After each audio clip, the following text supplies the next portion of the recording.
이명박 전 대통령이 문재인 정부의 적폐청산에 대해 정치보복이라는 의심이 든다면서 강하게 반발했습니다. 군 사이버사령부의 불법적 정치 댓글 활동과의 관련성도 전면 부인했습니다. 최덕재 기자입니다. 강연차 발해인으로 떠나는 이명박 전 대통령은 출국에 앞서 기자들과 만나 적폐청산 배경에 강한 의구심을 제기했습니다. 지나간 6개월 적폐청산이라는 명목으로 보면서 이것이 과연 개혁이냐, 감정풀이냐, 정치적 보복이냐 이런 의심이 들기 시작했습니다. 문재인 정부에 대한 불만도 직설적으로 쏟아냈습니다.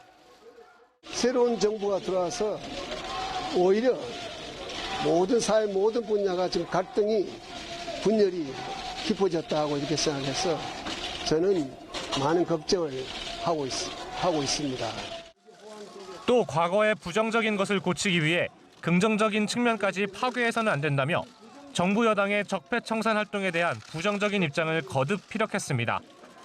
안보 위기 속에서 군이나 정보기관이 불공정하게 다뤄지고 있다고 우려하기도 했습니다.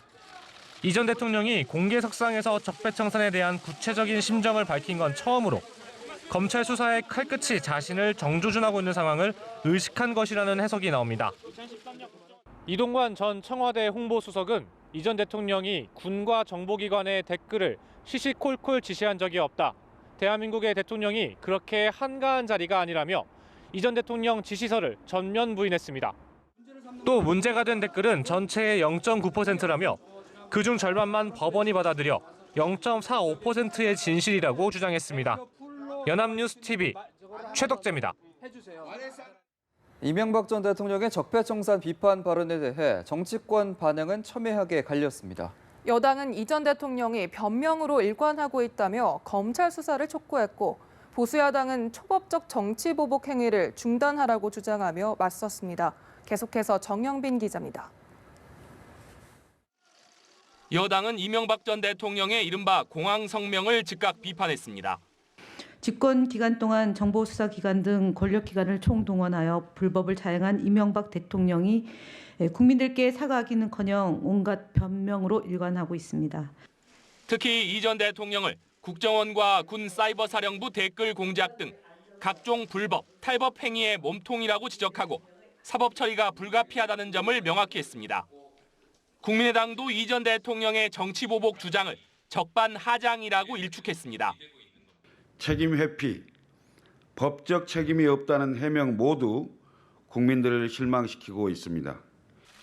반면 문재인 정부와 대립각을 세워온 보수 야당은 이 전 대통령의 주장에 적극 동조했습니다.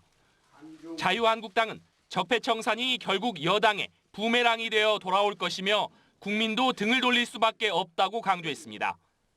정용기 원내수석 대변인은 논평에서 경제와 안보에 신경 써야 할 국가 권력이 헌칼 휘두르듯 전 정권을 향해 마구 휘두르는 것이 올바른 국정 운영이냐고 비판했습니다. 한국당은 또 민주당이 국감에서 제기된 이명박, 박근혜 정부 당시 국정 운영 문제점을 명단으로 작성한 것에 대해 삼류 시나리오를 소각하고 사죄하라고 촉구했습니다. 연합뉴스TV 정영빈입니다. 네, 어제 이명박 전 대통령의 공항 기자회견은 질의응답이 없는 일종의 성명 발표 형태였습니다. 과거 검찰에 불려갔던 전직 대통령들도 출석에 앞서 혐의를 부인하는 성명을 발표했었다는 점에서 이 전 대통령이 같은 수순을 밟게 될지 주목됩니다. 이재동 기자입니다. 지난 3월 헌법재판소의 탄핵 결정 이후 청와대에서 삼성동 자택으로 돌아간 박근혜 전 대통령은 간단한 입장을 발표했습니다. 민경욱 전 청와대 대변인의 입을 빌린 이른바 대독 성명의 형식이었습니다. 이 모든 결과에 대해서는 제가 안고 가겠습니다. 시간이 걸리겠지만 진실은 반드시 밝혀진다고 믿고 있습니다. 하지만 이후 검찰에 소환된 박 전 대통령은 입장을 밝힌 지 20일이 채 되지 않아 구치소에 수감됐습니다. 결백을 호소하는 성명 발표 후에도 구속을 면치 못한 전직 대통령은 박 전 대통령뿐만이 아닙니다. 1995년 12월 2일 전두환 전 대통령은 서울 연희동 자택 앞에서 대국민 담화를 발표했습니다.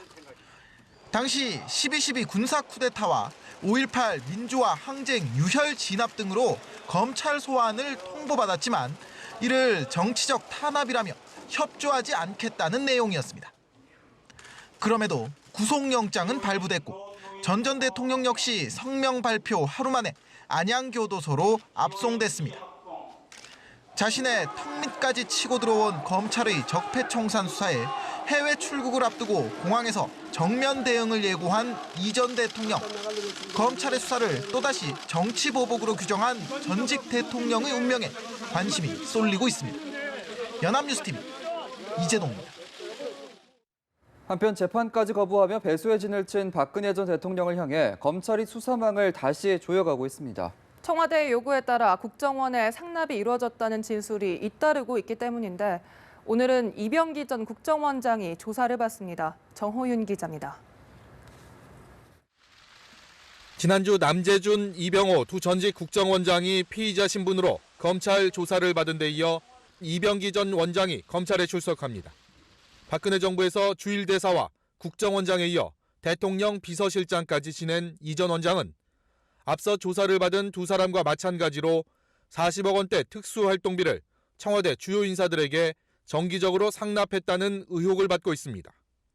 이른바 돈을 준 쪽에 대한 마지막 조사로 검찰은 이미 두 전직 국정원장을 통해 의미 있는 진술을 확보한 것으로 알려졌습니다.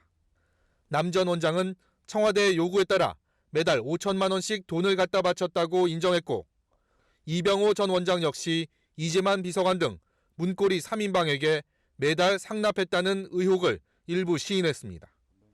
검찰은 이병기 전 원장에게 이들과 유사한 조사를 이어가되 특히 액수가 매달 5천만 원 수준에서 1억 원대로 뛴 배경을 집중 추궁할 방침입니다. 건넨 쪽 조사가 마무리 단계에 접어들면서 칼날은 상납의 종착지인 박근혜 전 대통령을 향하고 있습니다. 박 전 대통령이 재판까지 거부하고 있는 만큼 조만간 검사가 직접 구치소를 찾아 조사하는 방안이 유력한데 검찰에 대한 노골적 불신과 변호인의 부재, 건강상의 이유 등을 들어 버티기 전략을 펼 가능성도 배제할 수 없습니다. 연합뉴스TV 정호윤입니다.